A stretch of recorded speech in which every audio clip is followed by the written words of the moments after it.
Stacey Murphy here with a video on plant spacing.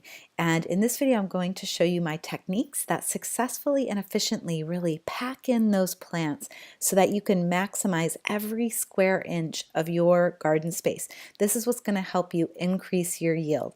And when you look at packages of seeds or you look online, you're going to see typical plant spacings, and what I'm going to recommend to you is a reduction in that spacing and what's called bio-intensive spacing. So these are the recommended plant spacings that I have for my different crops, and you'll notice things like cucumbers. Sometimes people will say to plant between 18 and 24 inches apart. I like to plant mine 12 inches apart. And as long as you're growing in small beds, you can get away with these tight spacings because you don't have that many crops or that many individual plants in the bed. And what will happen is that in a space of, let's say, a 4-foot long row, you could either plant 4 cucumber plants a foot apart, or you could plant 2 of them 2 foot apart, or 3 of them 18 inches apart. So you can increase your yield by really packing it in and tightening up those spacings. And then, there's always things you can do to keep those plants, keep pruning them back and keeping them smaller so that you can get a lot of yield and still have a lot of plants in the same space. So these are my plant spacings that I recommend. They are smaller than your average spacings. Now, one note about these spacings. You do want to double check your variety. So I say that, you should plant your radishes an inch apart. Well, the difference in varieties might be that a cherry radish, a small typical radish, is about an inch, but a watermelon radish is actually more like a 3 or 4 inch spacing, and that's because a watermelon radish is a bigger radish, and that's the radish here that's pink. So double check your varieties. If they are an unusual variety that say that they should be planted farther apart than the typical varieties, then you should also think about increasing your spacing to accommodate that larger crop. Okay, so let's talk about how to fit your plants into your planting beds. So let's say you have a planting bed and you want to plant all peppers, let's say. And if you look at my spacing chart, you'll see that I recommend spacing them 8 inches apart. So here is that plant spacing 8 inches apart. What you're going to notice is that there's some white space, those little interstitial spaces between the plants. So when you find those gaps, you can say, you know what, those gaps look like they might be, 4 to 6 inches large. What can I plant into those spaces? And when you go back to the plant spacings, you'll say, okay, well, lettuce is something that can work in a 6-inch space. So what if I were to plant lettuce at those intersections? So now I not only have my 4 times 5, my 20 pepper plants, but I also have 4 times 3, I've got 12 lettuce plants in that same space. So I have packed into those in-between spaces, I've put in some of the smaller crops. So the idea is to put in the large crops first and then start to pack in those smaller crops in the gaps. Now, I could pack in a little bit more. Let's say I were to space my pepper plants just a little bit wider in one direction, 12 inches instead of 8 inches. I could pack in a whole row of lettuce in between the crops. So instead of just putting them in the interstitial spaces, I could do it in rows, and I could double my lettuce crop only by adding 16 additional inches horizontally.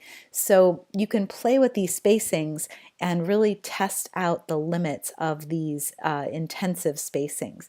And when you might be thinking, what make good companions? So if I'm trying to put in large crops first and then I start to pack in those smaller crops, what crops are good crops to go together?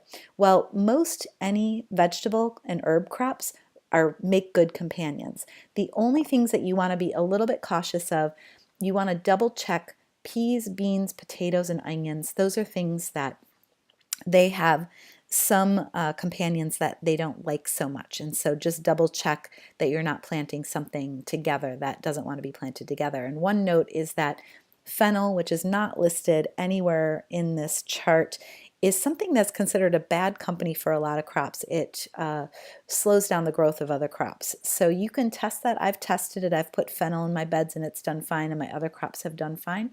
But it's hard to tell if it really held back the other crops or not. I just know that everything did grow in. So I don't know if anything would have been bigger had I planted something else.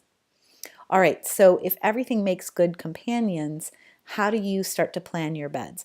My recommendation for you is, let's say you have 3 planting beds, and I recommend intervals of 3 or 4 planting beds that you can rotate each season so that you're not growing the same things every year in each bed.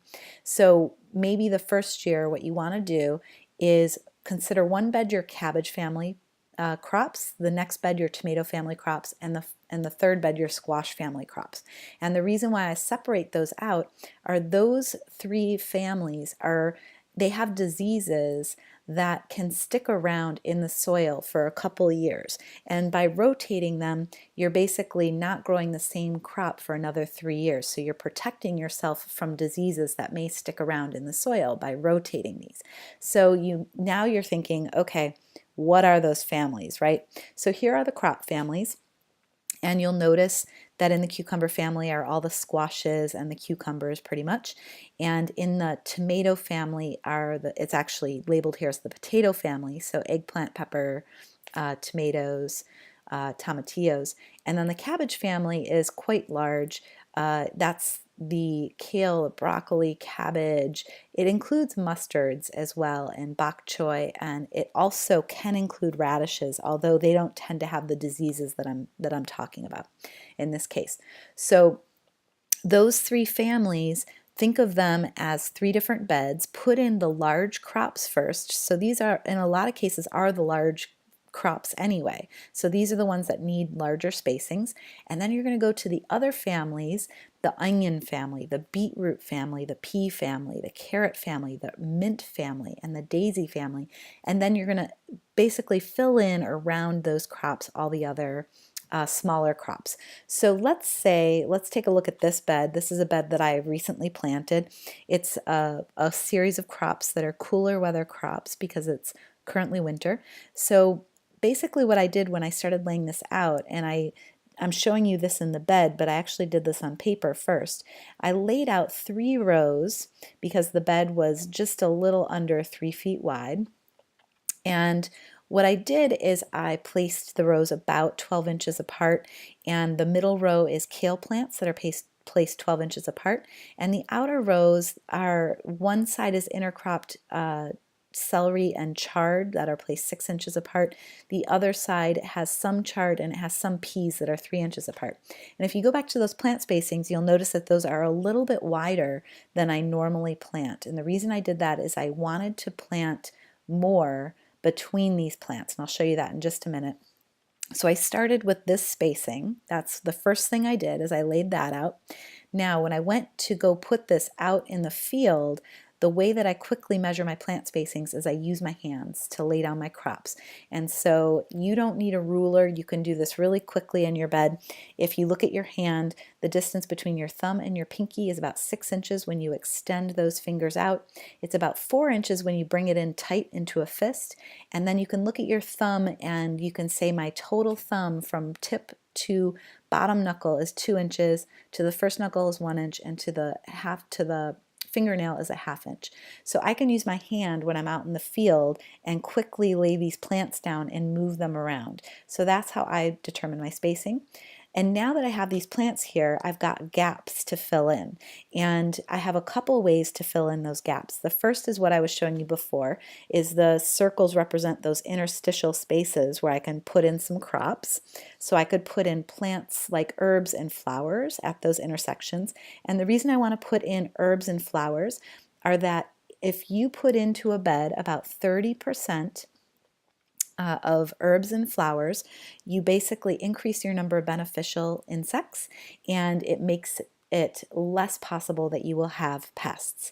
So I like to put in lots of herbs and flowers intermixed with my crops, so that's what I left space for. And the other thing I could do is I could plant another 2 rows of something that's narrow, something like a 1-inch crop, like onions or radishes or something of that sort.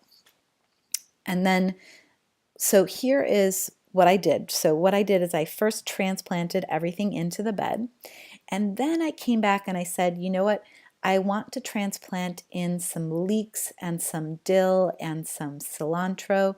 So where am I going to put that? And what I did is I had a lot of leeks that I could unroll into these lines. And so I planted them in groupings, which I might later transplant. So you see little sprouts of dill along the line, and later on I'll come through and I'll spread those out a little bit more into more of a line. I also put in some dill in the interstitial spaces, and then I put in some cilantro as well at the two ends of the bed, and there's some cilantro at the other end as well. And if you look about 28 days later, what you'll notice is that the bed is mostly full. I had to replace some of the dill with parsley. It ended up being a little bit too cold for the dill, but you'll notice that the leeks are getting bigger, and for me, it's about time to spread those more out into a line so that I really take up that full length and that those leeks can fill in the space. And you'll notice that there's still some space around the plants. That's because I just recently harvested just before this photo. If I had taken this picture a couple minutes before this photo, before the harvest, you would have seen it was like you couldn't see soil below the crops. Okay, so the third option that I could have done to fill in some of those gaps is I could have basically broadcast a handful of seeds all around that center area where all the gaps were. So I could have put in a lettuce mix or arugula or spinach, something that would grow in like a carpet, and it would grow in underneath the other crops, and it would benefit from a little bit of shade from the other crops. So that's another option that I had. So here is another bed that I was creating. And the way that I was laying this one out, normally this is my cucumber bed. Normally what I would do along the top edge where there is 5 plants, those are cabbage in this image, but normally this would be my cucumber bed. Normally I put with my cucumber, I put rows of root crops. And so here I have my beets, my carrots, my turnips, and radishes that I'm going to put in lines. And then the other little 6-pack that you see on the right there are lettuce heads that I'm putting in. And then what I'm going to do once I transplant all of these things in and I sow these lines of seeds in here, I'm actually going to go ahead and broadcast in more seeds into those areas around the other transplants. So I'm going to broadcast spinach around the cabbage, and I'm going to broadcast arugula around the lettuce. So this whole bed is going to grow in really lushly, almost covered with greens. And here's a close-up of that spacing of that lettuce. 6 inches is very tight. And here's what that bed looks like after it has been seeded and transplanted. You can see the spinach seeds kind of loosely broadcast around the cabbage, and the arugula is more densely seeded around the lettuce. And there's a whole video on seeding that you can take a look at. And 21 days later, here you go. Here you can see that it is very lush and going to get lots of food out of this bed. So those are my tactics for how I lay out my planting beds. And it's a lot of fun, and you can really geek out over this and try lots of different orientations, and you're going to find that you can really pack in the plants.